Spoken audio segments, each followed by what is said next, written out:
Good evening. It is 5 o'clock on the dot. Get things started while everybody fills up chat. We've got a lot of stuff to talk about tonight, and so I want to get right into it. But while we let chat fill up, what's going on, Lee? DJBsec, good to have you. Let me know how audio is before we start going live and more people show up. I want to make sure that we're good to go. Make sure it's nice and crisp. I got a new light, so we got some better light going on in here. Got to invest in the process, right?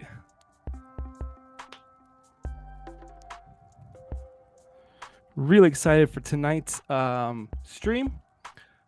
Wherever you're joining us from, we are honored to have you. My name is Jesse J, and here over the next hour or so, we're gonna do a little community building, do some mentoring, study some Security Plus, and we've got a very special guest tonight, so I'm excited to bring him out.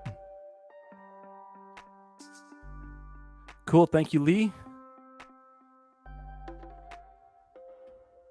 Keep that chat going. While we get things fired up, I'd like to start off by thanking our show sponsors, Dr. Jerry Ozier and the Simply Cyber crew, Justin Gold, one of my moderating partners in crime, and then the main man of the hour of our Slay Security Plus Discord server, which if you're not a part of, jump on that. Mr. Joe Hudson from TCM, and then Josh Mason, the generous Josh Mason. Thank you for your support, your time, your mentorship, your financial support. We really appreciate it. We've got a lot to get to tonight, and in the efforts of keeping my promises and trying to be more streamlined during our live streams, we're going to do just that. Let you know what tonight's agenda, what we look like tonight. We're going to get into our special guest. We're going to go over some test questions, and then we're going to talk about the giveaway coming up at the end to celebrate the New Year's. Let me know how you are in your journey on Security Plus.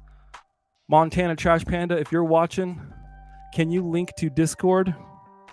Yes. We'll get a link in there. I don't have Discord pulled up on my computer. What's up, Justin Gold? Good to see you.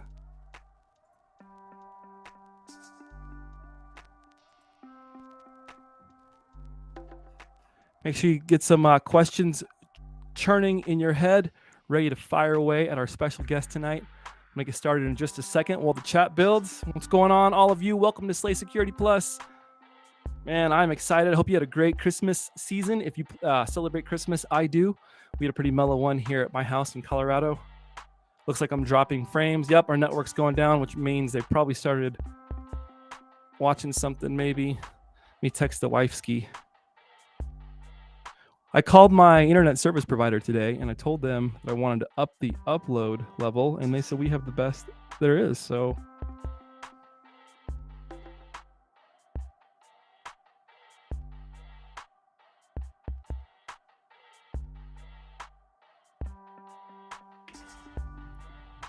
wait for that network to come back. Eldridge Mulder, what's going on? Welcome to the party, pal.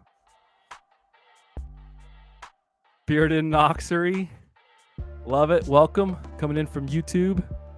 It's Bluey time. Exactly. You know what's going on. Probably streaming some Bluey right now. Dropping some packets. Well, we're getting ready to go tonight. What protocols are we using as we do these live streams? Go in chat. You know how your Christmas went. Mine went really well.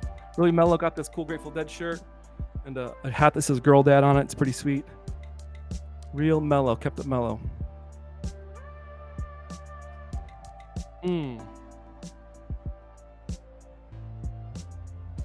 Without further ado, I want to get into our special guest tonight. He's a moderator with me on the Simply Cyber channel. I believe that he moderates for other people. Really stop dropping packets. I'm really excited to get him on stream. He was gracious enough to give us some of his time. I'm going to bring him all the way live from the H-Town, Texas. DJBsec, welcome to Slay Security Plus. Hey, how's it going, everybody? Oh, it looks like... Oh, there you go. There we go. Good to have you. I got all green bars on my internet. Yeah, you hung there for a minute. You did too, but at least hopefully we're in a good. It wasn't out of like a too awkward. Maybe it's not you. Maybe it's a restream thing. Oh, that could be it. Maybe I should look at maybe doing OBS or something else next time. Oh God. Besec, how you doing, man? How's your evening treating you? I'm doing good. It's been You are? a fun time off the last week and a half. What do you do? For the For last those of week you and a that, half, for those nothing. of you that for the last week and a half do nothing, chase kids, have a couple drinks. Yeah, so my daily is pretty much anything and everything under the sun that has to do with IT or IT security. Cool. A little backdrop, which I'm sure we'll get into this a little bit later, but the day that I actually went on vacation, we had an incident. So I had to deal with that for, I think it was like 7 or 8 o'clock in the morning. I just woke up. I was like, oh, I'm on vacation. And like I told Jerry when he was on stream, I think somebody said, are you going to take off, Jerry? I said, threat actors don't take off. That means we don't get to take off. You don't get to rest. Yeah. So as we get into it, so tell us for us Slayers that are tuning in tonight, a little bit about your journey, how long you've been in the industry, kind of about maybe just kind of where you started, and then to give you some talking points, maybe tell us a little bit about where you see industry going and some challenges that you see us facing. Sure. So I have been in IT and IT security over 20 years. It's been a long time. I started like most people do at a help desk. You get the most interaction when it comes to the help desk. You get basically anything and everything under the sun. You usually can't answer it all, but you at least hear the questions, you see what's coming in, and you kind of start to understand maybe where you should go and the things that you actually like. I moved on from help desk, went and worked, still kind of doing the whole IT thing, but got really heavily into networking and started building out networks and SD-WAN and so forth. And into the company that I'm at now. So within there, Jerry talks about it all the time. The one-man band, where I was at or where I'm at, I'm the one-man band. We've got more individuals that work with me now, but I started off as basically like the one-man band there. So I had to deal with everything networking, dealing with people and their printers and their passwords, all the way up to how are we going to implement a firewall? What's it cost? How do I bring it forth to a CFO or to the C-suite and make sure that I'm going to get the funds for it and so forth. So still do a lot of that. My day-to-day job is more on the higher end than the help desk stuff now. Okay. So you do a little bit of everything. Let's see, I'm dropping a few packets still, but in the meantime, I'll just keep on rapping. So it looks like you do a little bit of everything from the technical keyboard cowboy stuff all the way up to almost GRC and change management. Everything. Do it all. In fact, I right before I went on break, we implemented a brand new security policy that I worked with an outside source, and we wrote a brand new security policy that we put into place. So talking 38 pages of security of what is allowed and what isn't allowed within the company and how we're going to mark stuff and so forth. So yeah, I do it all. GRC, I mean, it's all there. You can see on LinkedIn, I basically just put everything. Unfortunately, I put everything. You're welcome to drop your LinkedIn in chat if you want, VSec. Okay. Go for it. I think you should be able to. Did you, I don't know if you said it, so I apologize if you're restating yourself. Did you go to school for cybersecurity or IT? Did you go to college for that? So no, I guess I can back it a little bit. When I was out of high school, my parents actually had a friend that worked at a global help desk. So basically, when you talk about a global help desk, talking about a company that all they did was help desk, and they did help desk for many, many different companies. So you might have these 10 cubicles, you're doing something for a healthcare person, and for these 10 cubicles, you're doing something for maybe a big oil and gas company or something. And most of those help desks are just that. They're just people calling in with the basic necessity of like passwords reset, IT support, just basic IC support, right? And then so you're the first line of, I'd like to say first line of defense, but you're the first line that's picking up a phone, answering it, maybe putting the ticket in for the person, and then if you can fix a problem, you fix it. If you can't, then of course it's going on, and then they more than likely will have somebody on site. but it's just like your normal MSP right now, not necessarily MSSP, but what you would call today as an MSP, where they're just calling in and putting stuff in. Gotcha. What do you find? Let me ask you a question. Do you see new hires, and what do you see them lacking as they come into the IT industry? Because you've been in a long time. You've learned a lot of School of Hard Knocks, I'm guessing, a lot of learning from other people's mistakes and breaking things. I'm sure in your amount of time, you've at least broken one or two things. Yeah. So that's my main thing. When somebody comes in and I hire somebody, or somebody comes in with us, that's the first thing I tell them. I don't care if you break it. Guess what happens if you break it? You get to learn how to fix it. Right. Do something. Like try something. Like figure it out. Well, in 90% of the time, 90+% of the time, somebody there built it and they can rebuild it. So if you break, now don't just go out there and start willy-nilly clicking on everything and breaking something. But if you're actually legitimately out there trying to understand and you're trying to fix something and it breaks, but you were actually in the midst of working on it and thinking that you were doing the right thing, guess what you're going to learn? You're going to learn the next time you do that, that's not what you want to do. You want to do this over here. So to everybody out there, that's the first thing I say is don't worry about breaking something, because somebody built it before and it can be rebuilt. And a lot of times the documentation's already out there. Don't try and reinvent the wheel. There's right. We just got done saying, there's a community, there is a supervisor, there's someone on Discord or Reddit or some other IT cyber channel feed, something that's probably dealt with that issue. 100%. More than likely, the stuff that you're going to break isn't necessarily going to be something that you're going to need to go run to a Discord or run. It's going to be internal, and you're going to be able to call somebody, have somebody there. That wasn't the case for me, because when I started, I was the only person there.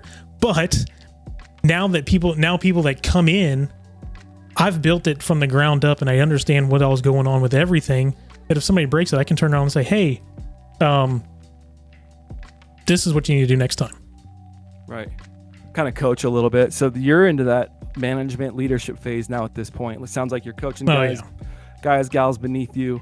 And what do you see them missing? The people that are coming in now, that willingness to try, that imposter syndrome. Did you have is that because you came up through the ranks? Is imposter syndrome something like even you deal with at this phase in your career? So I deal with it daily, right? Something comes in, like with what I had happen Thursday. As soon as it comes through, I'm like, oh God, how am I going to fix this? I have no idea what's going on. But that stuff like that, you got to take a step back, take a breath, be like, what's happening right this second isn't going to change in the next 10 seconds. So let's take a breath, think about what's going on, figure out what we can do to rectify the issue soon, and then move on and see how we can fix it, on down the line. For those coming into it, I would say a lot of them are scared, right? They're afraid of what we just talked about. They're afraid of breaking something, or they're afraid of doing something wrong, getting slapped on the wrist, losing a job because you did something. And to me, that should not be in our industry, especially for those that are trying to learn and come in, because that's going to make that person come in and go, I don't know if I'm going to be here. Sure. I don't want to break something. I'm going to lose my job. Well, I knew I wasn't supposed to be here to begin with. I'm an idiot. Right. I spent 2 years, 4 years. I learned all this stuff. And then within the first 5 days, I understand that everything in the books isn't what it is when I'm here. And now I'm afraid of touching anything because I don't want to take the company down. Right. That's actually a really good segue into some testing material. Do you have any certifications? I think I looked at I was doing a little research. You have a little, are you one of those guys that let them lapse over time? I let them lapse. So I had everything under the sun for Cisco. I had all the CCNAs. Then I got CCNP.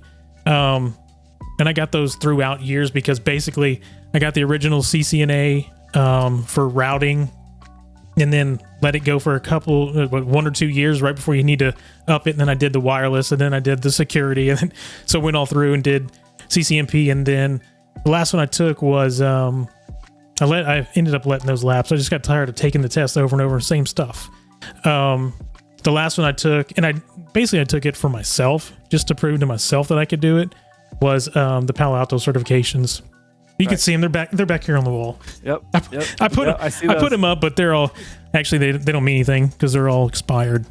Right. But the thing is yeah, and it does show. I mean, like you can put that on your LinkedIn, and when they're lapsed, people like if you were to come in and interview with me, and you say, "Oh yeah, I had CCNA, but I let it lapse," you got CCNA, so you understand what it is. Right. You've been. So I know that you got it at once. Just because it lapsed doesn't mean that it went away. You can, at the very least, you can have a basic conversation and know we can speak the same language. I think that's similar with Security Plus. It's like, are you going to learn to be a world-class incident responder after you get Security Plus? No, absolutely not. Are you going to even get a job after you get Security Plus? Probably not. But it does give you a high-level overview so that you can at least have a conversation with a hiring manager around in the same ballpark, right? We're playing the same sport.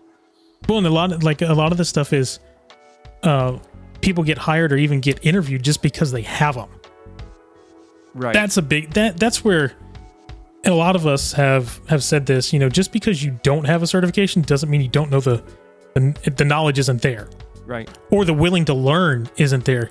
There are people that have certifications and aren't willing to learn past what they've got. Yep. So that was one of the Go for it. I was just gonna say that's one of the things that in this job that I was recently at, like they have a really wonderful mission, and it was hard to leave, but I found myself that I couldn't learn and progress the way that I felt like our industry typically promotes, is that constant learning, getting more certifications. If not certifications, there's time built into your schedule, right. And when you don't have that, you know, cybersecurity, IT, it's a language. Coding, all of this is a language, and if you don't use it, I think you kind of lose it to a point. But like you said, guys that don't have certifications necessarily or maybe they have the material. And that's why I tell people, if you're going to take Security Plus or, you know, CC, ISC2, whatever, CC, and you think, well, I have to have Net Plus first, I have to have A Plus first. First of all, you don't. It is helpful, though, I think, to at least go through, let's say, the Professor Messer Net Plus videos and the A Plus videos. Because CompTIA is going to assume that you've got at least that 2 years of very basic, hey, you know what packets are. I think CompTIA actually puts that on their website. You must have, or you should have 2 years of networking or something along those lines. Yeah, with a security emphasis or something like that. But honestly, having the community is more than having a certification. Right? Because you and I are talking right now, and I can guarantee you that we can both have a conversation about security. We can probably have a conversation about networking, and neither one of us may have a single cert to our name, but we understand that, and we know. Then you may know somebody that has a job, and you're like, hey man, this guy over here, he really knows what he's talking about. Give him a chance, and boom, there you go. Now you have a job. Lazaro pops in my head right away from the Daily Threat Brief. We watched him kind of get patched in through LinkedIn, and then I think John Hatch, who's one of our supporters, knew who he was and was able to, I guess, vouch for him and was able to, you know, use some of those networking skills to. Is that what you're kind of getting at? Yeah, that's exactly it. Two different types of networking. Yeah, but yeah, I mean, that's exactly it. Like that's one of the things I've learned over the last 2 or 3 years being part of all these communities is the networking. Like, I mean, Jerry says it a lot. The networking is second to none. If you know people, knowing people will get you maybe that first step. Is it going to get you the job? It's not going to get you the job, but you might be able to get in front of somebody and actually talk and then go, oh, well, you know, I've spent the last year and a half listening to all of the security updates, or I've been on Slay Plus and listening to everything there. And I have that knowledge. I haven't taken a test. I haven't done this. I haven't done that, but I've taken that. I have that knowledge, and you can show that person that knowledge is there and that you have the willing to learn. And more than likely they might give you that chance. They'll at least have a conversation with you, I think, and then go from there, like you said. And that was one of the things when I got this first job and had some pretty good interviews cracking, was being able to just explain from the community and the networking that I understood the concepts. So that went far. We got a question coming in from Cyber Ninja. It sounds like you work for a big company. Does your company follow the Sun framework for your SOC? If not, do you find that it is a concern? So I do not work for a big company. It might sound like it, but I do not. And I am the SOC. So I don't actually have an outsourced SOC or anything. All of my stuff is done in-house. I've got all of my telemetry and everything set up that give me errors, and depending on what that error is, automatically creates help desk tickets and so forth. I don't have anything set up for Sun framework or any other type of framework as it is right now. But as any company, just like my company and any other company out there, the security initiative is continuously growing, as it should be. It should always be growing. Like, you should put in MFA, and then maybe you start with MFA, and you have a SMS MFA, and then the next thing you do is make sure that SMS is gone. I think we talked about that this morning. That SMS is gone, and that next thing is we're going passwordless. We're going FIDO keys. We're doing something, but you've already got that first one in place, and you're moving on. So, to that question, no, I don't work for a big company. We don't use a necessary. We don't necessarily use a framework. But that being said, the security should always be growing within any company. Yeah, I agree. That's something that, when I'm leaving this, guys, I'm going to leave them with a handful of actionable recommendations that they can do in my absence and while they hire this next person to fill that spot. It's just some things that I saw, with my own eyes, and some things that you've seen in our Discord chats, DSec, and some of our private conversations. And Eric Taylor can speak into that too, is make those recommendations. And that's one of the hardest things is getting the change to actually stick. And I think that's found that. That's the big thing, is getting that top level buy-in, and not just getting the top level buy-in to say, yeah, let's do this, but them actually then be proactive in pushing it down and saying, look, we're putting this in, and if you don't do this, I mean, that's the whole carrot and the stick type of thing.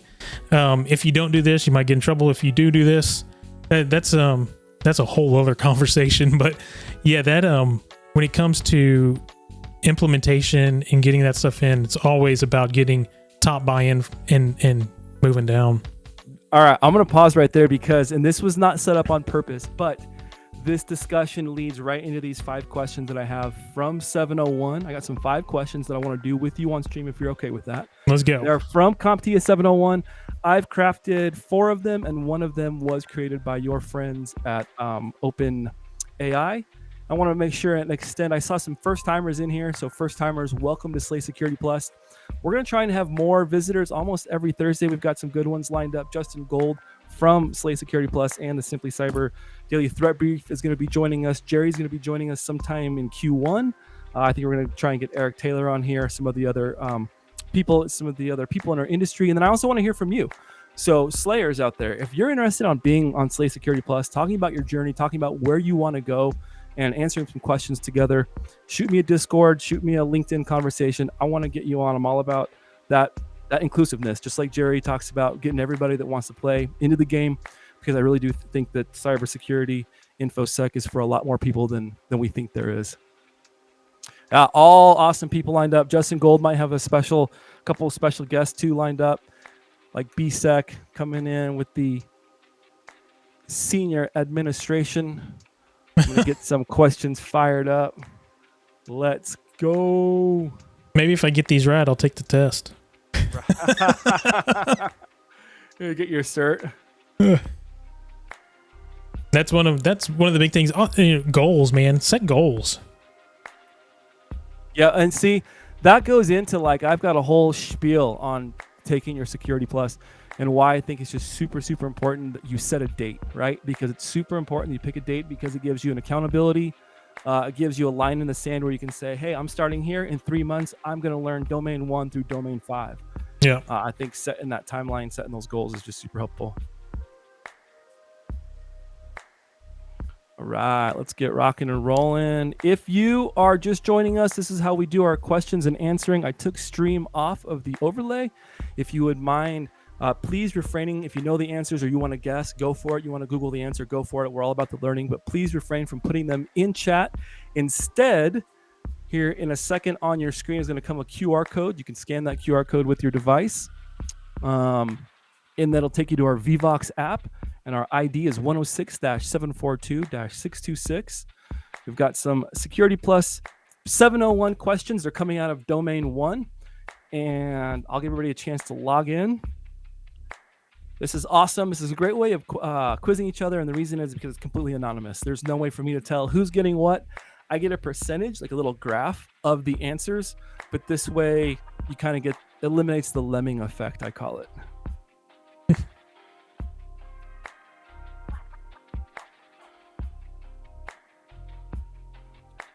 After implementing a mandatory security update, several essential applications stopped working.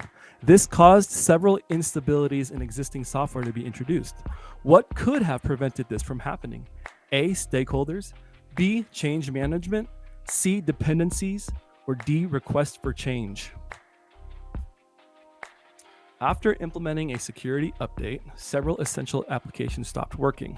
This caused several instabilities in existing software to be introduced. What could have prevented this from happening?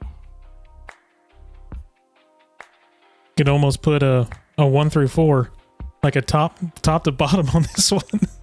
I know, right? It's funny. That's what I was looking at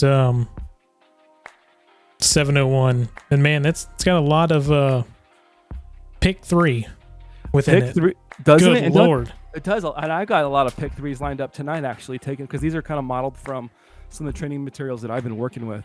Man, And I found that 701 is way more like management oriented, not so technical. It goes way more into, I feel like, understanding how the industry works versus the names of tools. and I would, to piggyback off that, I'd say that maybe that's because people within the industry need to learn how to talk with management and understand what's going on with management. That would be, that's what I would be seeing. I will And then say if you're that- going to get deeper in like DFIR or something like that, then you're going to get more technical. But I would assume something like this may be more of a 10,000 foot mark type of thing. Mm-hmm. Well, and then CompTIA released their Security X, which I don't know if that's live yet, but it's supposed to be that next level of Security Plus, which I knew 701 was going to have a little bit smoother of an on-ramp, which I think it reflects the industry. I think people are learning how to use tools, and it's really important to know how to use those tools, and it's super, super important, especially to be able to talk about using tools. But I also think in that we're lacking that communication piece, how to talk to management, how to have a conversation with HR, how to roll with the punches, how to give criticism and take criticism, all that kind of stuff. Yep. All right, let's rock this one. You get about a minute per question. What's up? So I was going to give a quick answer to this. So I would almost say, everybody put change management. I would almost say the answer is not on here. And the answer to me would be more like circular updates, or the circle of updates. And that would be updating something that's not in production, that's got a copy of it that you're testing before.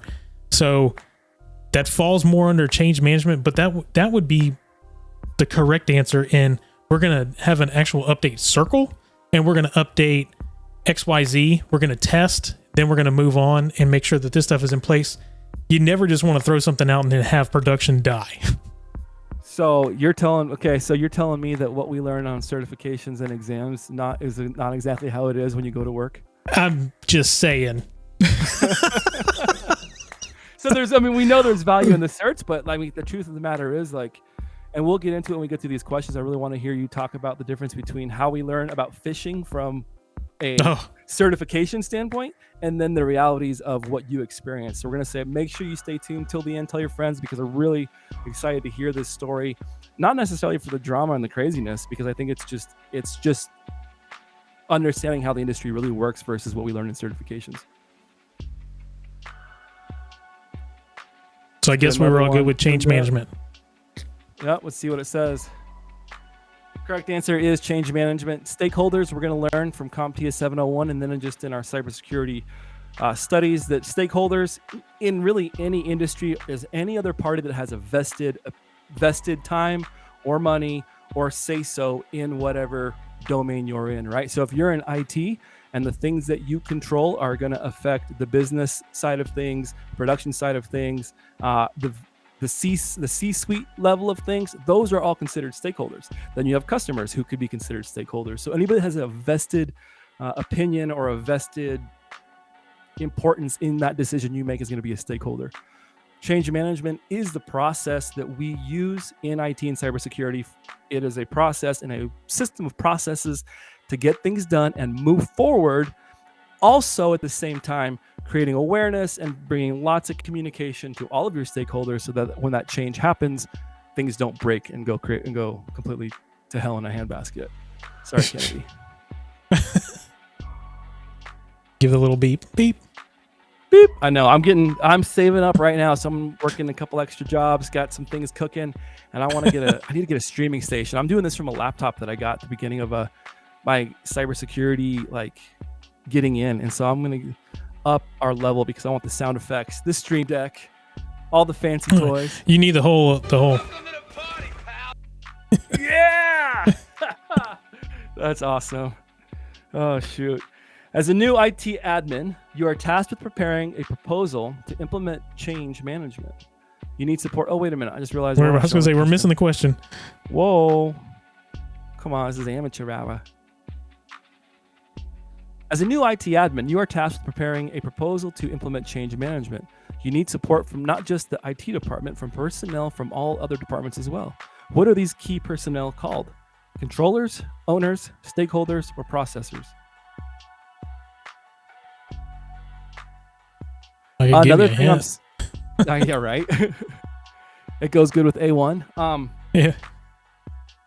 I'm seeing the return, at least in the 701 stuff, I'm seeing the return of IT security and InfoSec as nomenclature instead of cybersecurity, which I think is funny. It just reflects. It depends on what you're talking about, right? If you're actually talking about the security of information, then I would go with, info security. Right. If you're actually talking about the security of technology, that's different. Just like you have a CIO versus a CTO.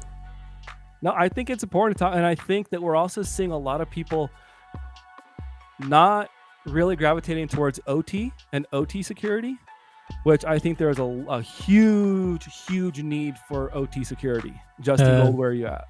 Literally right down the street from me. I mean, it's all OT around here. Yeah, I think that's a huge field people can look into. A GRC is another spot that I tell a lot of students when they first start talking about cyber. I see them on the daily threat brief. GRC is a fantastic place to start because you get frameworks that you can see the controls, how they work, and really from a much bigger picture. I feel like I've actually heard here in Houston. I've actually heard of companies that will pay. Basically, you can come in and be an intern, and they will send you off to get full-on OT security for like Siemens. What's the other big one? Basically, the main OT companies. I can't think of the other one. There's two huge ones, but you got Siemens and something else. I would look it up on my computer. Our live stream would crash.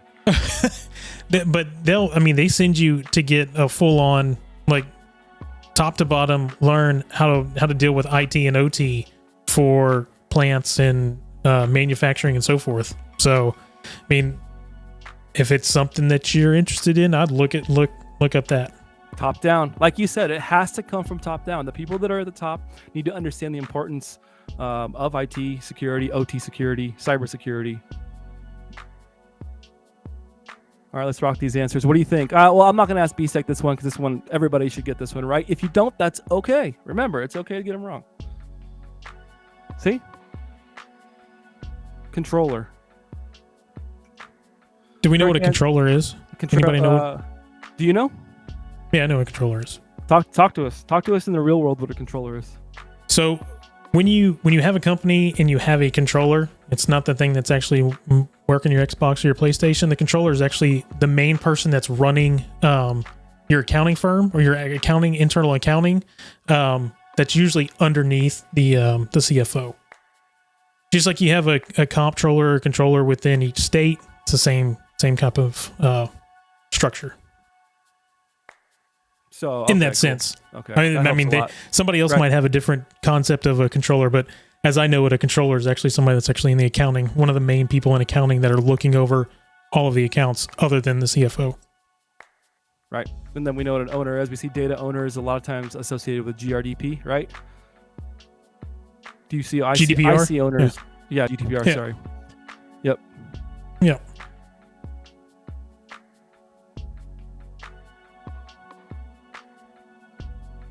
Moving on.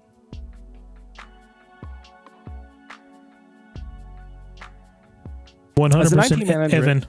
What I just saw what Evan put in there. That is 100%. controllers are also high spearfishing targets. Preach.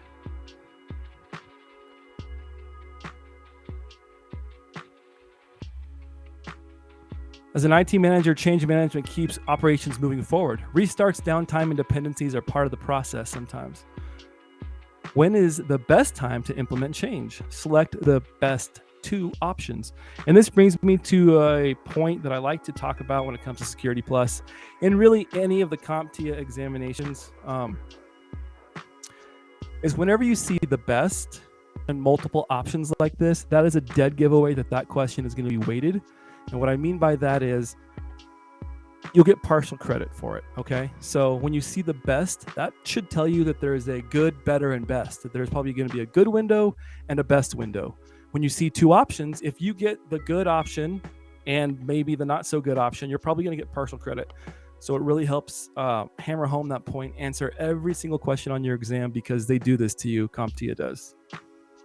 So on this one, real world answer here would be when the business seems fit. So it's all about the business. It's a lot about the business and knowing your stakeholders when they actually would expect it. For the most part, many companies create maintenance windows, so it would more than likely be something along those lines. But for a lot of them, it's off peak hours. Right. Small companies don't necessarily create maintenance windows. They have 1 or 2 people that do updates and so forth, and they just may do them when the company's closed. Gotta patch it. I know, like when we did a lot of our updates and backups, that was over the weekend because we were technically nobody was there. Yep. So you said patch it? You gotta patch it. Yes, dude. I need to have you on every single week for. But yeah, in what you're talking about doing over the weekend, there's also a lot of risk there, right? Because you got 1 or 2 people that are doing that, and God forbid something goes wrong, and then you're down all weekend, and you're running rampant trying to make sure that you're up and golden by Monday. Well, what's worse is exactly if something, or let's say something isn't tested, such as a backup, and you get to Monday, something happens, you need to re-image that disk or spin something up, and you didn't test that backup. Right. There you go. You're out of business for X amount of time.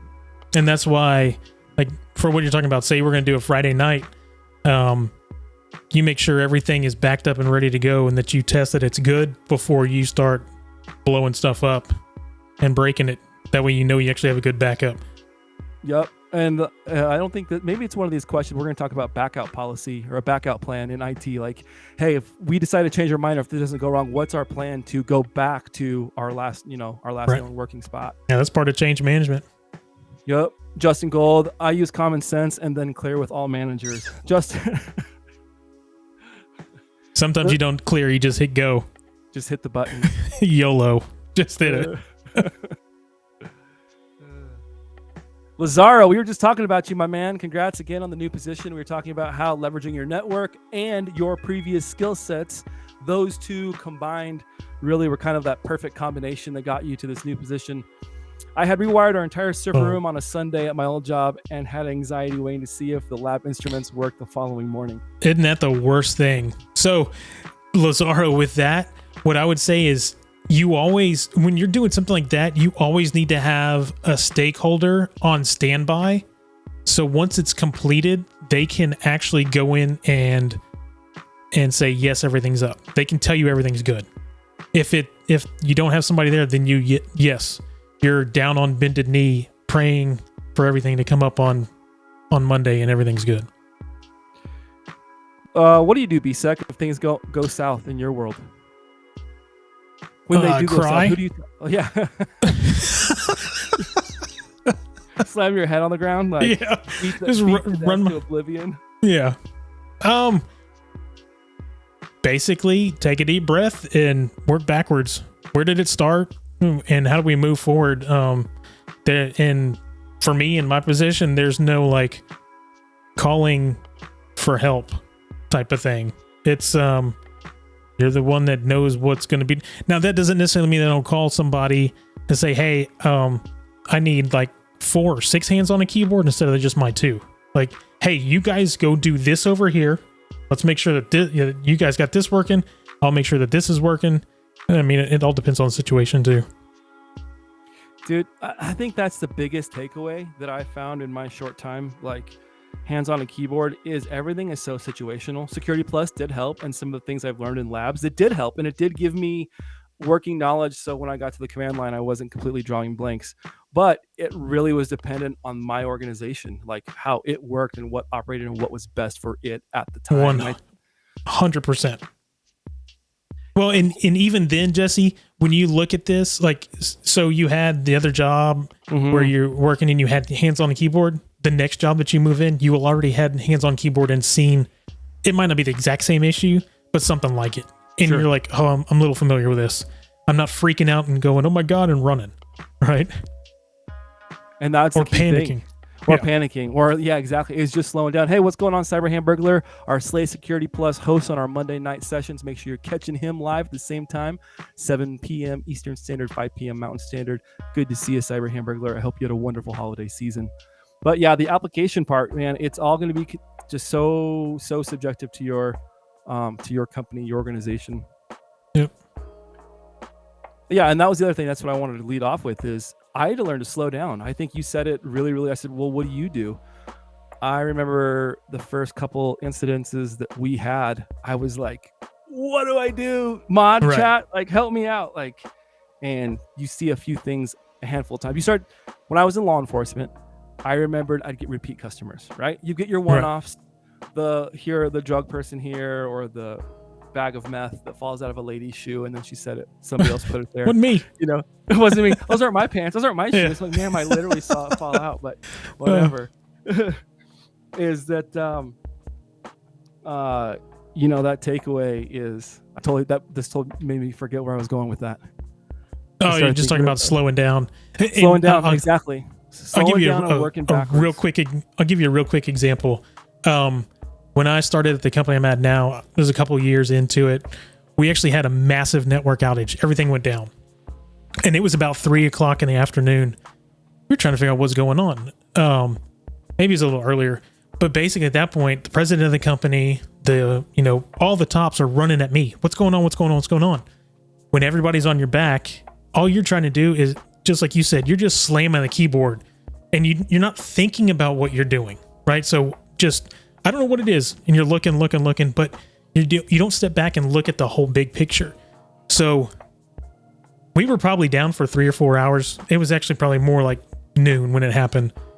5:00 came around, and they basically said, okay, everybody go home. The problem was solved at 5:10 because everybody got out of our face.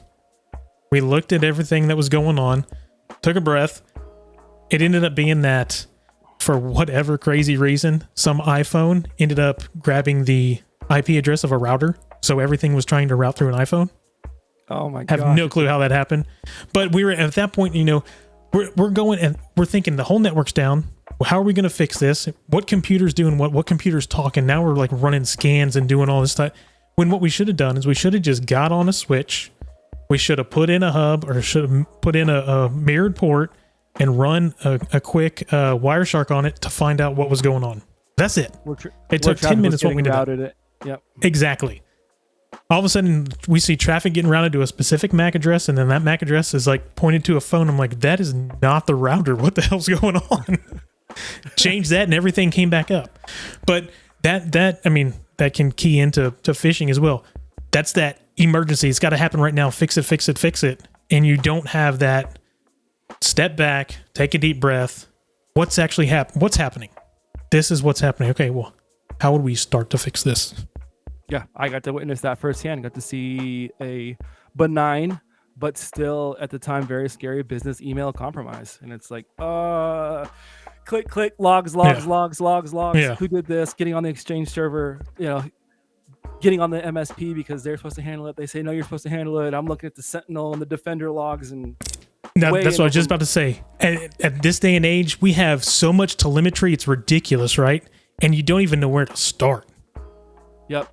And we'll get into that when we talk about phishing. But yeah, that's like, where do you start? That was just it. Like, point one. Oh, what is it? Justin Gold, the captain? Yeah, Justin Gold. I'm the captain now. I'm the captain now. Oh. This is number 4. Put that one on screen. Get that one blasted out. What do you use for your sound effects? Is that just a Stream Deck, or is that the Go XL? I have one of the big Stream. Yeah, I have one of the big Stream Decks. That's right. Now I know you moderate for Jerry. Do you moderate for anybody else, or is it just Simply Cyber? Neil. You do currently? Yeah, when Neil gets on. Yep. Cool. How's he doing? Do you know how his health is? Is he doing all right? He's doing good. He's playing golf. He's living the dream right now. Let's hope it stays that way. I hope so too. Neil was genuinely one of the first. Neil and Jerry were probably 2 of the first people, luckily, that I found when I first got here in February. It was like, bam, Space Tacos. Someone said Professor Messer. And then from there, it was Jerry. Picked up a Neil Bridges YouTube. And from there, it was like, all right, these are the people you want to stick with. Yeah. You are the newest team member in the IT department, and you are applying for that SOC role. You have learned change management is not just for implementing software updates or hardware changes. Version control, for example, refers to capturing important documents that a company needs. What are some documents that would utilize version control? Select the best 3 options. Ooh. Code, faxes, diagrams, or important data. Oh, come on. This one's a little too easy. One of them's kind of hard. One of them's kind of hard to do. It's funny. This question, they had rated as their version of it. I thought I tried to make it a little bit harder. They had theirs rated at moderate, and so I'm really interested to see from this crew of people. If you wouldn't mind throwing me in, let me know in chat if you plan on taking 601 or 701. Exactly. Amy says, you say that, but there's so many there's so many different ways to do fax to email now that it could actually be, because that fax actually comes in as a PDF, so it could actually be a document saved as a document. That's terrible. Hey, depends on what industry you're in. Some industries are so far behind in a lot of technology. Do you think that I don't know if any of you guys in stream are Office fans. I love the show The Office. I wonder if they use updated technology or legacy technology. Legacy healthcare and finance uses fax. So healthcare and finance uses fax so heavily still. I didn't think about that, but you're right. Transportation does as well. Oh. Survey says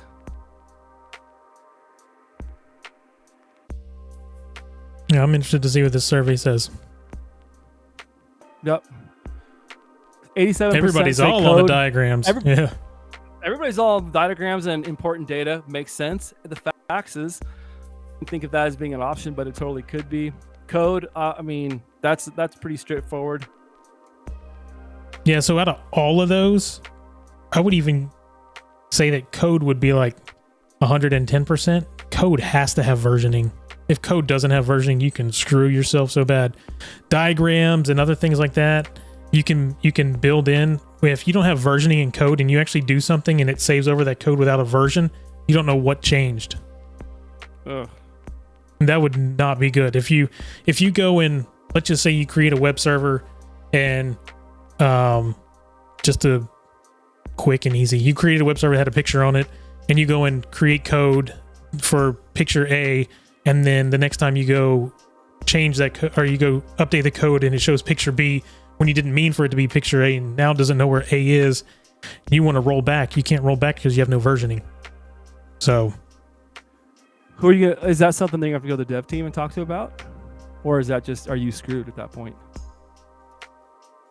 Oh, I mean, that it's whoever's doing it. So most of the time, something like that, a developer's already doing to begin with. So you would hope that they had code before, like they saved it somewhere. But if you don't actually have code versioning somewhere, that could be detrimental, especially if you're coding for applications that are running companies. Yep.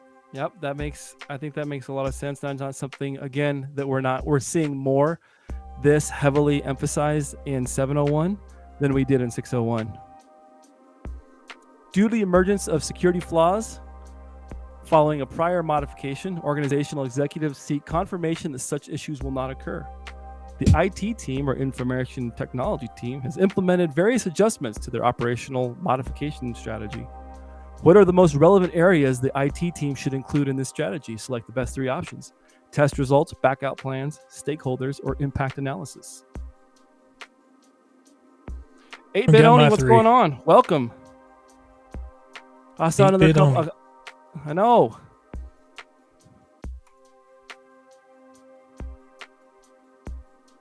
Basically, I think what this question is asking is, after a modification, the emergence of security flaws were pointed out. The IT team has implemented various adjustments to seek that doesn't happen again, or to try and mitigate that from happening again. What are the most relevant areas the IT team should include in this strategy? Test results. I'd also ask. I'd ask what's the definition of the, or what is this given the definition of right now? There's an actual word or words that is the definition of. So this would be the definition of change management right here. 100%. So what are you doing? What is change management equal?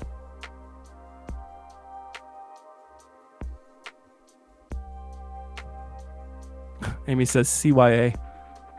Yeah. There is a lot of CYA in our field, though, I feel like. Hey, she either said CYA or see ya. One of the two. Oh, yeah, see ya. Change. Okay. It could be later. Either one. Yeah, either one. Oh, change later. Management, see ya. So you're telling me I have a chance later, losers? Good goals, huh? Shoot. Akil George, it's good to see you. I hope all is well. You're over there on the East Coast. I know it's getting late. Thank you to all of you that have spent some time with me on this holiday break. This is the last Slay Security Plus before the new year. Let's see what the survey says on this one. Thinking. Test results, backup plans, and stakeholders. This points me to another, I guess, a test-taking strategy tip for these exams, is I want to look at the answers, and I want to point out that all of them, 3 of them have something in common, and this one does not. Results, that's a form of data, right? Backup plans, that's a form of, how would I call that? That's managerial, that's paper, those are plans. Impact analysis, again, that's data, that's a report. Here we have stakeholders, those are people. And so you can see that these 3 are the same. You get 3 options. That's just something you might want to look for. CompTIA sometimes will answer some of their own questions within the question, which is really nice. Yeah, and I'd say 3 of those all are management, and the other one is not. Yep, there we go. That's a great way. Thank you. They're all management. Like test results, that's management. Backup plan, that's management. Stakeholders, they are management. Impact analysis is going to be how you're going to manage it. So, one quick thing, was it Zemef said something earlier about you could do diffs. I think he was talking about when I was talking about the code. You could do diff if you actually had the original code. If you don't have that code, then you're not going to have anything to diff from, is what I was getting at. So if you're writing over the code every single time and you don't actually have anything, I mean, if it's on the internet, I guess you could go to the time machine and pull it back, but hopefully it picked it up. But that'd be about the only way you'd be able to do a diff. What's the biggest kerfuffle? What's the biggest mistake you've seen in your, other than, we're going to get to the fishing here in a second, but what are some big mistakes you've seen at your business?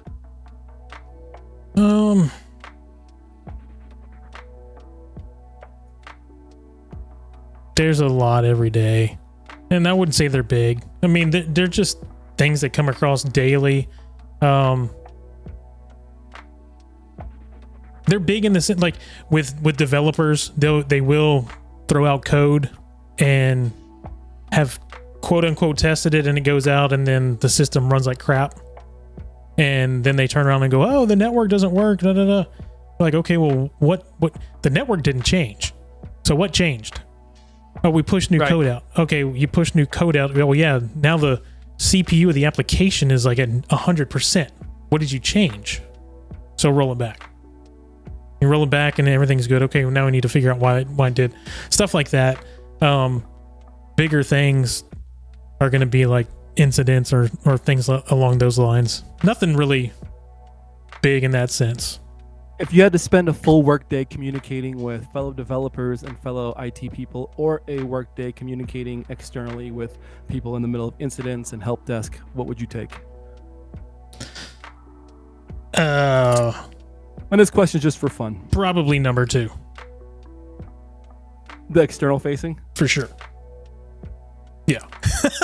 Going on. Yeah.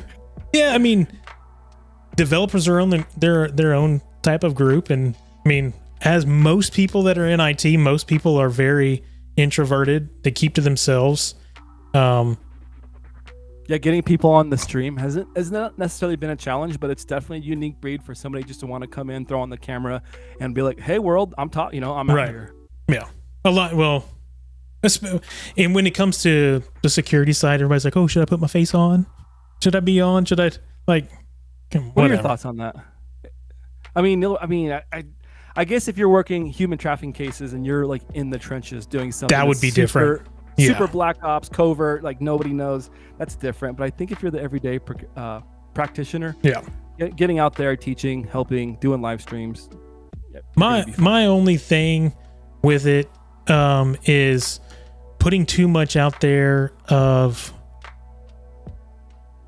and maybe putting yourself out there and working for a company and putting yourself out there and maybe putting your company in danger. But that would be about it. Yep, I can see that. Yeah. You got to remember, again, like those are your stakeholders and they're people that you've got to you got to keep them happy. Got to go and try and get my little ones to bed. I totally relate with that. Happy New Year to everyone in the Slave family, and to you, Jesse and Bsec, Lazaro. Have a wonderful night. Hopefully we see you tomorrow morning. Yep. Cool. Bsec, this transition, I wanted to hang out with you for a second. I want to talk about, in Security Plus and in cybersecurity, and even at my last job, especially this time of year, we got a few spoofed emails, and in that email it said, "Hey, this is so-and-so. Hey, can you hit me up? I need you to do me a favor." Of course, it looks kind of like how the person would have communicated. It's in their voice. Person says, "Yeah, what can I do?" And I says, "Well, I need to buy some things for somebody, but I'm actually running late for a flight. I need you to go get me some gift cards instead." Right? Scratch them off and send me the codes. Yep. I got a phone call after I put out a holiday warning to everybody. I said, "Hey, this is the time of year when these kind of things happen." Somebody said, "Hey, I think I might have." Hey, look through my emails. So I went through the emails and I could see oh, great. Well, cool. This is what I'm doing. And they said, "How much?" And they actually purchased the gift cards. They didn't scratch them off and send them back because they didn't. Thank goodness. And they use those, I hope, for presents for other people, or to pay for some cybersecurity awareness, or to get their YouTube premium to do all that or whatever, right? But that was could have been a big deal for her. And then I've seen a lot of the classic, you click on a link because you're downloading something for free and your computer freezes up and Microsoft Defender starts shouting at you and tells you to call, right? Call Microsoft. Can you speak to the reality of what a phishing incident looks like? So we had one. I actually had one a week and a half ago, and we can kind of go through it. What you described, Jesse, is it's more common. What I actually came across was actually a very good one. And it was very good for a reason. And that reason was another company had already had an incident. So somebody was already in their email. So it wasn't just a business email compromised to make it look like somebody. Somebody had actually already compromised them and then sent an email out as that individual. So when it came across, it actually came across as that individual. And if you roll back through the logs and you go back, it actually came from their server from their email. It's a from legit that person. Email. There's no reason to block it. There's no reason to flag it. There's no reason to not see it or whatever. Right. 100% legit email. So I'll kind of walk you through the steps of kind of what happened. So, of course, we didn't know that had happened. But basically, I got a call on my day off. We started the stream off with this. I got a call on my day off and said, "Hey, so-and-so just sent me back an email and said that I sent this to them and I didn't." Which I thought nothing of it, because just like you said, you get emails and they come across and they say, "I'm, Joe Smith, president," and that's what it looks like in the actual name. But if you actually go a little bit deeper, the actual email address is probably something of a whole bunch of letters, numbers, or some jacked up name at gmail.com. 99% of the time, right? So since I was off, I was like, nope, I'm not paying attention to that. I've already got somebody that's working, so I'll have them look at it. I do have a backup, like a MSP, and they actually called me and said, hey, it looks like you got a compromised user. And I was like, oh, great. So shut them down and let's find out what's going on. So we shut them down. I get back to the house, check it out. What time is this at that point, like in your day? So they sent the message. The incident happened. I'll kind of get to a timeline, but the incident happened like the first message that was sent to me was like at 8:57, and then the message at the MSP that one of the guys that I work with that sent me was like 9:05. So within 7 minutes, we had shut it down and stopped what was going on. But what happened was I come in, and now at this point, right now we're in panic mode, right? You need to step back. Let's step back and take a breath before we go crazy. But you're in panic mode.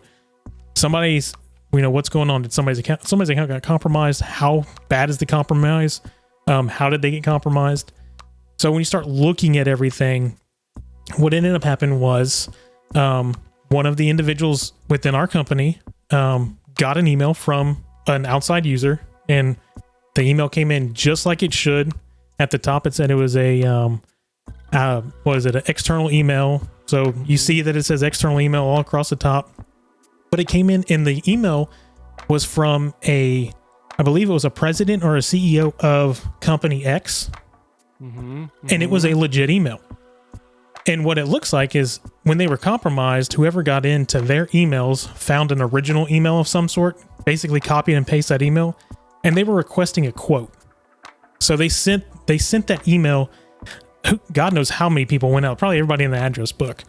And one of our users got it, and that user is not part of our sales team or whatnot. So they got the email and they're like, oh, hey, they need a quote. So they send it over internal to it. And now it's internally. Now it's between two coworkers. It's like, well, shoot, this is coming from Jim Bob. I'm going to open it. So original email went to two people. Yeah, Carl. Yeah. Carl! So the original email went to two people in the company. The first one didn't do anything with it. The second one read it and was like, oh, okay, and replied to it and forwarded it to another internal user. That internal user, you can't fault the person because they got, number one, they got it internally. Okay. Number two, the email is legit from somebody. The links in there is where it got a little wonky, right? So the actual link in there, so everything in the email looks legit. There's they basically typed RFQ, which is like request for quote. The reason it looks legit is because it was a legit email. Right. The only thing that looks weird on it is that the link to it, but I can't even fault you for clicking on the link because they could have their quote within that link. That's very common. Very common to come into the quote and send it. Yeah. I get MSP quotes all the time.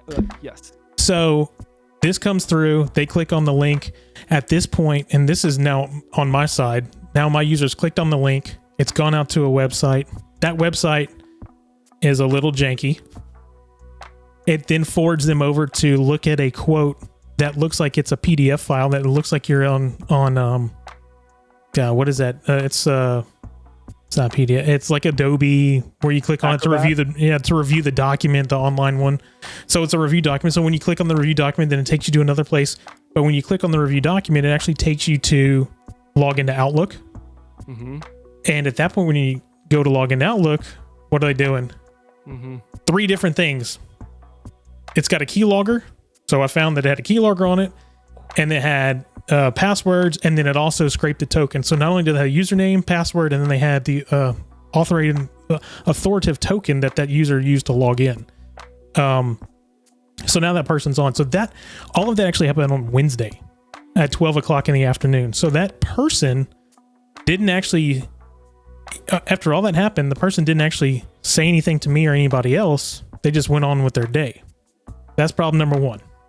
The quote never came up. They logged in. Something happened, but I never told anybody what happened. So fast forward to 5 o'clock in the morning, and this is why you have to have logs and lots of logs. So going through all the logs, I find at 5 o'clock in the morning that they then logged in or that person's account was logged in at 5:08 in the morning. I knew that person was not up. And it looks like they basically set it off to pull everything out of the user's address book, set everything up, and then they basically flooded the exact same email or an email like it back out to everybody in that person's address book. So the interesting part about this is our email client didn't catch it as a bad email. They didn't catch the links as a bad link or any of that. As soon as the email was sent out, within 5 minutes of that thing being sent out, then it goes, oh, wait a second, that's a bad email, and it started blasting it, killing it off. It didn't kill off the original. It waited 24 hours for the actual one to come through, then realized it was bad. And at that point, our system is doing what it should be doing, and it's anybody that's got that email that's got that link in there, it's killing it off. Sure, so we're good. But at this point... Yeah. At that point, like you're screaming for the hills, right? What's compromised? Is there malware on this? Did they get into the system? What access do they have? I could share my screen and show y'all real quick. Please do. Let me take chat overlay off. Let's see here.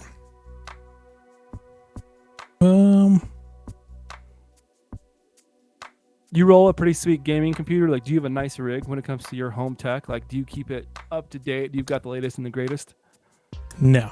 I have a massive Dell Precision, like 7000, and it's got 2 Xeons in it, some things like that.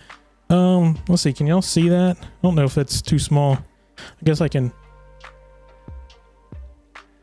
So for those of you that are just joining, I'm gonna get a little backstory. This is CyberChef, right? You're using CyberChef? This is CyberChef, yep.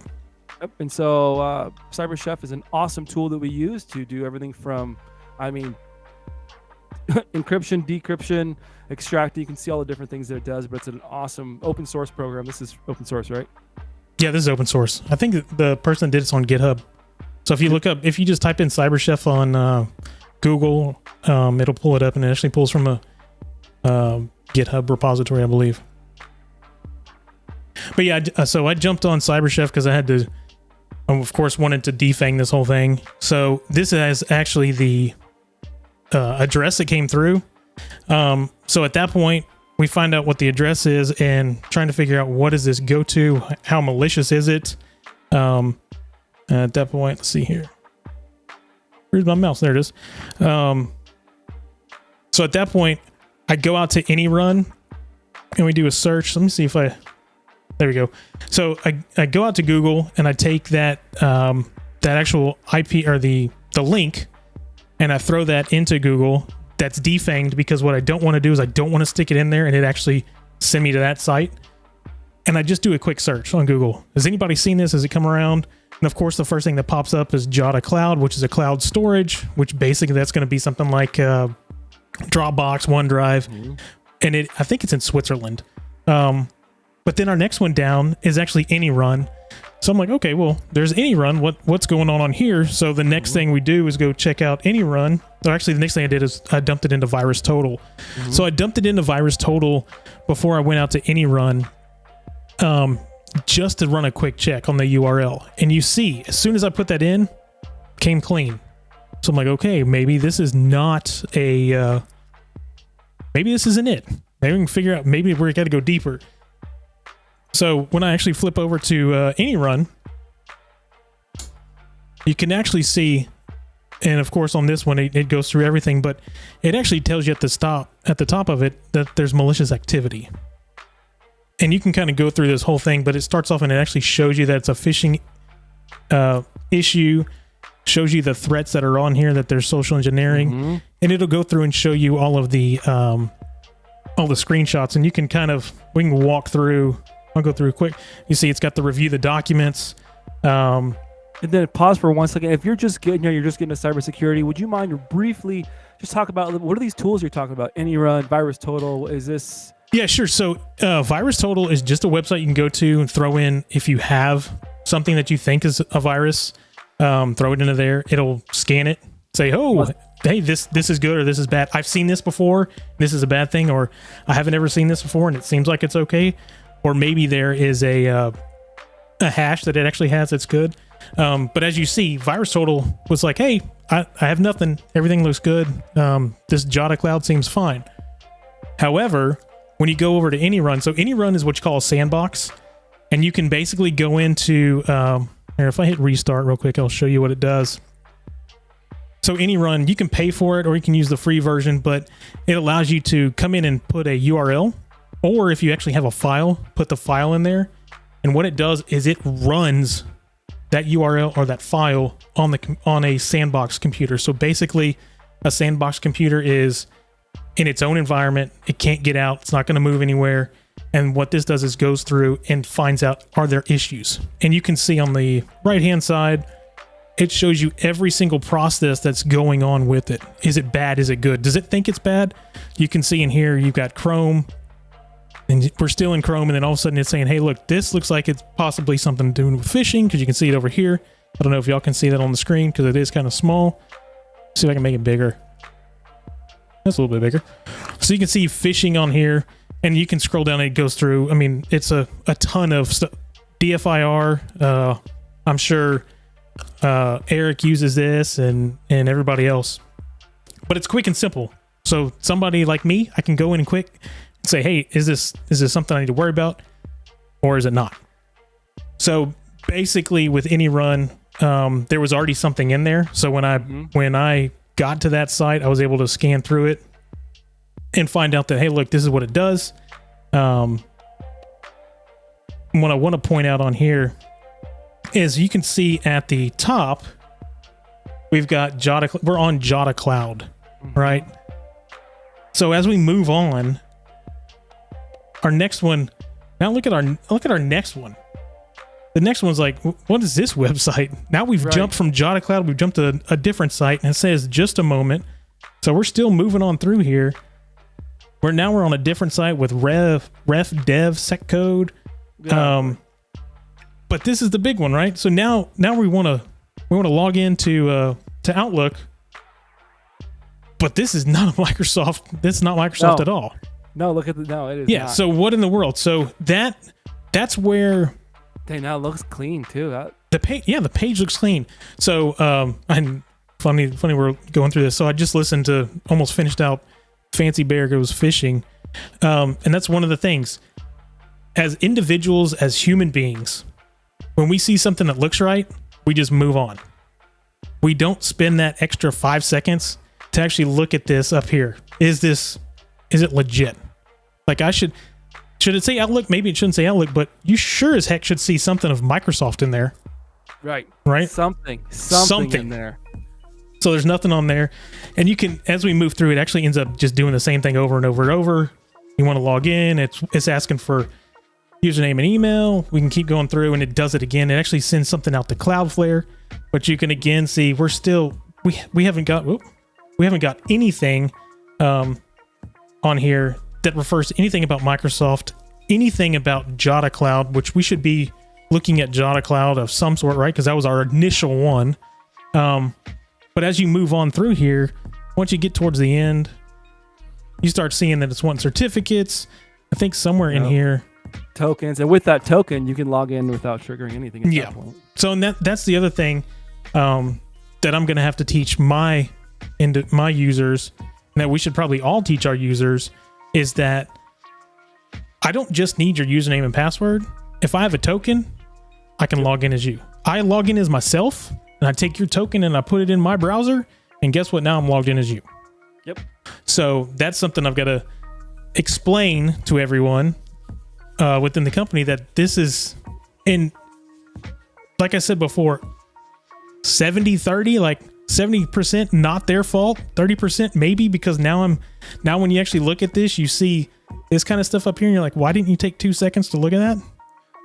That would have down. Yeah. So let's see, is there anything? Yeah. So AnyRun actually has a great general info page on this whole thing, and you can scroll through it. And I'm actually using this to go through with all of the within our company and set something up. But this actually shows you the behaviors, the activity, and so forth. And if we go through here, the big thing on this was once I got down here, there's no malware in this. It's literally just an on-site. So my heart was like, oh, thank God. Right? Yeah. You're like, oh, there's no malware. And the great thing about this report, you can print this whole thing out. It actually has all of the screenshots in there, so you can give it to your users or whomever. You can put it in your incident report. Shows you all the processes, all the malicious processes that are in there. And basically, the malicious process is just having to deal with Chrome and then the stuff on the back end. So you learn about stuff in Sec Plus. You learn about stuff in any boot camps. But until you actually are basically in bed with this stuff, you don't understand it. And that's the bigger thing is you can understand the theory, but then once you get into it, I mean, it's a rabbit hole. And this is a rabbit hole. And what I just showed y'all, that was, I mean, this started at 9:00 and I got all this by probably 10:30. And then at that point I'm going through logs and now what got put into our system, what got connected to the system and those type of things. So, theory is one thing, dealing with it on an actual daily basis, completely different. Build those Homelabs. Take Dr. Jerry's, I can't remember his name. I wish I did, but he's got the Build the SOC Analyst course. And then I don't know if you guys are familiar with him, MyDFIR. He's a YouTuber. He's brand new, relatively new to the scene.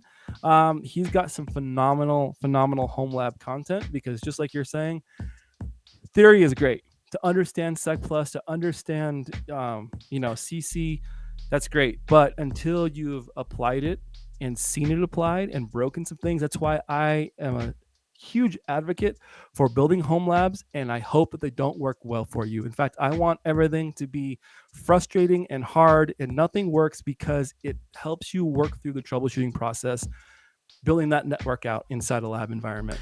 Well, Eric Capiano. Yep, Eric Capiano. And I met him at Wild West Hacking Fest. Really sweet guy. Awesome dude. I was going to say, a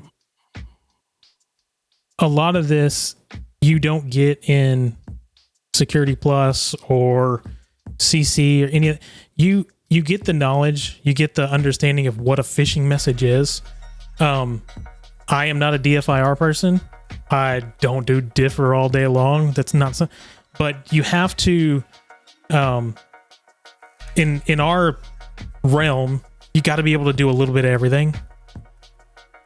Because if something did happen with this, say something went really bad with this, and I brought in a Barricade Cyber, I brought in an Eric Taylor, I brought somebody in. If I gave this right away, or gave them this right away, they would actually have already got a starting point. They're moving and going through quick, right? And they're going, okay, you've already done this, you understand this. What else do you have for me? And you're not waiting for them 4 hours, 5 hours to do the initials. You've already done the initials. That doesn't mean that they're not going to go back, but they're going to start from hour 4 instead of from hour 0 and move on. And maybe somebody on their team backtracks to make sure that everything you did was right, which is fine, but they can move ahead and start going through and looking for specific IP addresses that are actually in your logs, for specific logins from Ukraine or wherever it is that you got that login from. So it's good to know a little bit and know where you're going with stuff, I guess. I agree, and I think Cyber Ninja made a great point. I take it as a compliment. Walkthrough reminded me of John Hammond bypassing MFA, so I take that. That's a compliment. Yeah, right he did. That was a great little walkthrough. Scary walkthrough. A lot of thanks from people in chat. Thank you, BSec, for taking the time to do that walkthrough. It's so nice to see application meeting theory. I'm going to share my screen. This is some obfuscated PowerShell code. I'm working through. Talk about John Hammond. Here we go. Well, this is one of my. I wish, but this is some fun stuff. So this was taken. I took some Cyber Chef and took the initial. This is from base 64, and then it turned into this awesomeness. I don't know if you'll be able to see it. Oh, can I make it any bigger? Yeah, you can. Control plus. There you go. Yeah. So we're obfuscating some PowerShell within obfuscation. So you can already see some things. Here's some commands, set item. There's some variables. There's a We can website. see there's a security protocol here. Right over here, there's that security protocol. And then we can see where it's having us download and create a file. And so this is some of the stuff that I think is really fun. And this is in a lab environment. This is stuff that I'm working through in a lab environment. So it's great because, again, theory, understanding obfuscation from Security Plus, but then seeing it, both taking it from base 64, throwing it into CyberChef, and then it spits out this. And then from here, you're going, okay, I still don't, even from here, you have more work to do. Right. So get your hands on a keyboard, get those Homelabs built up. But even something like that. So say you come across something like that in the wild on site. Just having seen that before, you can look through and see things in it. Yep. It doesn't look like some alien just dropped a notepad on you. Like as soon as you pulled that up, I saw that it was like something of some designer website is on there right away. So you can see within there, like, okay, well, we're going to a website. And we talked about Hammond. He does a lot of that stuff, and he does that before he de-obfuscates stuff, right? When he puts that in there, you can go, oh, look, you can already see this type of stuff in here. Now we see that it ends with equals or whatnot. So maybe we need to go base 64. Maybe we need to go here. Just knowing a little bit of that stuff, that's where you go. That doesn't mean you're going to be John Hammond. That doesn't mean you're going to be some reverse engineer, but that does mean that maybe that first step, like I said before, maybe that first step is already done for the person that's going to come in and help you. Because it's big. That part, yeah, dude, it's super big. It's that part of constantly learning and taking everything. Like, of course, you want to specialize. You want to find something that makes you tick and that you're good at, but also keep learning the field. You got to stay sharp on your tools and put them into your tool belt, because you never know what you're going to come against. You never know when you're going to be the one-man band all of a sudden. Yeah. You know, you never know when your team gets hit by a bus, God forbid, or whatever. Oh, wins the lottery. Everybody's saying, don't get hit by a bus, you won the lottery. I like to tell people when I say, well, what happens if I get hit by a bus? They're like, no, if you won the lottery. I said, if I won the lottery, I'm still alive. You can call me. Right. Like, I'll still help you out. Yeah, I can still help you. Yeah. I mean, I might charge like $500 an hour, but I still help you. Hey, a premium security sometimes comes at a premium, right? Oh, yeah. Sometimes. A lot of it. And then I think you said it best, and we're going to wrap up. I want to get you back to your family, and thank you for your time so much. But as we wrap up, what would you, I think user awareness can't be understated. I don't think that we concentrate enough on that user awareness part. But what would you say to somebody that it's like a day one? We got a few people in chat. This is their first time at Slay Security Plus. Maybe they haven't even got their first certification. IT seems scary. Cyber seems they're not sure yet. What would you tell somebody that's just getting in or just now, thinking about it? If you're getting in it, then IT or cybersecurity isn't scary because you've already gotten past that point. So there's something fun about it. Figure out what the most fun is for you and maybe start there. We've said it through this whole stream. Don't be afraid to break stuff. Don't be afraid to break stuff. If you are at a job or you're somewhere and you have a mentor, hey, look, I want to go do this. Is there any repercussions if I go over here and I work on this and something happens, or we make sure, or is it something maybe I should work off hours just so I can understand and get the feel of it? When you're moving into a brand new company, when you're coming into security, when you're coming into IT, understanding the basics is the big thing. You don't have to be an expert, but get those fundamentals under your belt, and then start breaking stuff. Start breaking stuff now in your career. Start messing with code and start looking at different scripting languages and getting your mind wrapped around it. And then also the soft skills. Learn how to talk to people. Learn how to make eye contact. Learn how to shake hands and in your management, sometimes the interviews I had, it wasn't just me and one person. It was actually me and 3 and 4 other people. It would be the HR manager, maybe somebody in the IT department, maybe somebody that did something, and they would all have specific questions about cyber or IT, and you have to be able to look at the question, look at the person who answered it, have a conversation. 90% of the time, that's not about the question or the answer. It's about how you're interacting with those people. Are you a fit? Can you fit? Are you a fit? Are you coachable? Do you work with it?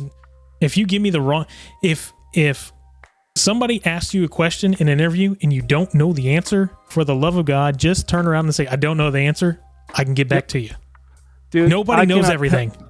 I cannot tell you in Just in my time in the field, how many times just telling somebody I don't know, just hold on a second, I don't know, but I will find that out for you. Just give me like, you don't know everything, but being able, like Justin Gold said it earlier, knowing what to research, knowing who to call, knowing how to research, how do you look something up? Because you don't just like go look something up. Yeah. That to me, doing interviews and stuff, that was one of the best answers that I could give or get. If I asked somebody something and they didn't know it and they tried to beat around the bush, if you've been in IT for a while, you can understand when somebody doesn't know it and they're just trying to give you a fake answer, as opposed to somebody going, I don't know that. And you know what? The person asking you the question, they may not know the answer. They may have just got it off of Google before they walked into the room. Mm-hmm. So great. Cyber Ninja, this was great. Low key, down to earth. Enjoy your night. Beer cheers for y'all.